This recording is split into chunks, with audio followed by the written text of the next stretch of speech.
ಆತ್ಮೀಯರೇ, ಸೂರ್ಯಚಂದ್ರನ್ ಗ್ಯಾಲಕ್ಸಿ ಮೀಡಿಯಾಗೆ ಸ್ವಾಗತ ಸುಸ್ವಾಗತ.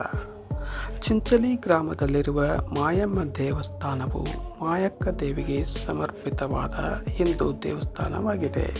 ಇದನ್ನು ಮಹಾಕಾಳಿ, ಮಕ್ಕುಬಾಯಿ ಮತ್ತು ಮಾಯವ್ವ ಎಂದು ಕರೆಯುತ್ತಾರೆ. ಇದು ಕರ್ನಾಟಕ ರಾಜ್ಯದ ಬೆಳಗಾವಿ ಜಿಲ್ಲೆಯ ರಾಯಬಾಗ್ ತಾಲೂಕಿನಲ್ಲಿದೆ.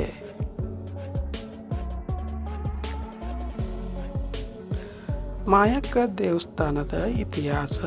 ಮೊದಲು ಮಾಯಕ್ಕ ದೇವಿ ಕೊಂಕಣದಿಂದ ಬಂದಳು ಎಂದು ಹೇಳಲಾಗುತ್ತದೆ. ಅವಳು ರಾಕ್ಷಸರನ್ನು ಹಿಂಬಾಲಿಸಿ ಇಲ್ಲಿಗೆ ಬಂದಳು.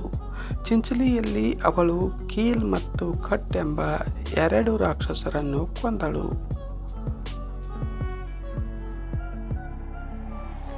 ಮಾಯಕ್ಕ ಚಿಂಚಲಿ ಗ್ರಾಮದ ಸುತ್ತಲೂ ಇರುವ ಗುಡ್ಡತಾಯಿ, ಕ್ಯಾರಿಕೊಪ್ಪ, ಎಡಿಮಾಯವ್ವ, ಕರಗುಟ್ಟಿ, ಚಿನ್ನದ ಗಿಡಗಳಿಗೆ ಹೋಗಿದ್ದಳು. ರಾಕ್ಷಸರನ್ನು ನಾಶ ಮಾಡಿದ ನಂತರ ಮಾಯಕ್ಕ ದೇವಿಯು ತನಗಾಗಿ ಒಂದು ಸ್ಥಳವನ್ನು ಹುಡುಕಲು ಪ್ರಾರಂಭಿಸುತ್ತಾಳೆ. ಮಾಯಕ್ಕ ಹಿರಿದೇವಿಯ ಬಳಿಗೆ ಬಂದು ತನಗಾಗಿ ಸ್ಥಳ ನೀಡುವಂತೆ ಕೇಳಿದಳು. ಕೆಲವು ಷರತ್ತುಗಳೊಂದಿಗೆ ಹಿರಿದೇವಿ ಮಾಯಕ್ಕ ದೇವಿಗೆ ಸ್ಥಳ ನೀಡಲು ಒಪ್ಪಿಕೊಂಡಳು.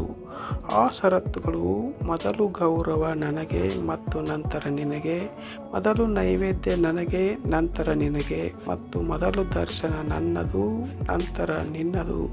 ಇಷ್ಟೆಲ್ಲ ಷರತ್ತುಗಳನ್ನು ಹಾಕಿ ಹಿರಿದೇವಿ ಮಾಯಕ್ಕ ದೇವಿಗೆ ಸ್ಥಾನ ನೀಡಲು ಒಪ್ಪಿಕೊಂಡಳು. ಅದಕ್ಕಾಗಿಯೇ ಕೆಲವು ಹಿರಿಯರು ಮೂಲ ದೇವತೆ ಹಿರಿದೇವಿ ಮತ್ತು ಅವಳು ಕೇವಲ ಗ್ರಾಮ ದೇವತೆ ಎಂದು ಹೇಳಿದರು. ದೇವಿಯ ಮಹತ್ವ. ಭಾನುವಾರ ಮಾಯಕ್ಕನ ವಾರ ಎಂದು ಪ್ರಸಿದ್ಧವಾಗಿದೆ. ಭಕ್ತರು ಭಾನುವಾರದಂದು ಉಪವಾಸ ಮಾಡುತ್ತಾರೆ. ಹೆಚ್ಚಿನ ಭಕ್ತರು ಭಾನುವಾರದಂದು ದೇವಸ್ಥಾನಕ್ಕೆ ಭೇಟಿ ನೀಡುತ್ತಾರೆ. ಹುಣ್ಣಿಮೆ ದಿನಗಳು ಭಾರತ ಹುಣ್ಣಿಮೆ, ಕಾರ ಹುಣ್ಣಿಮೆ ಮತ್ತು ನೂಲ ಹುಣ್ಣಿಮೆ ಮಾಯಕ್ಕ ದೇವಿಯ ಪ್ರಮುಖ ದಿನಗಳಾಗಿವೆ. ಭಾರತ ಹುಣ್ಣಿಮೆಯಂದು ವರ್ಷದ ಪ್ರಮುಖ ಜಾತ್ರೆ ನಡೆಯುತ್ತದೆ.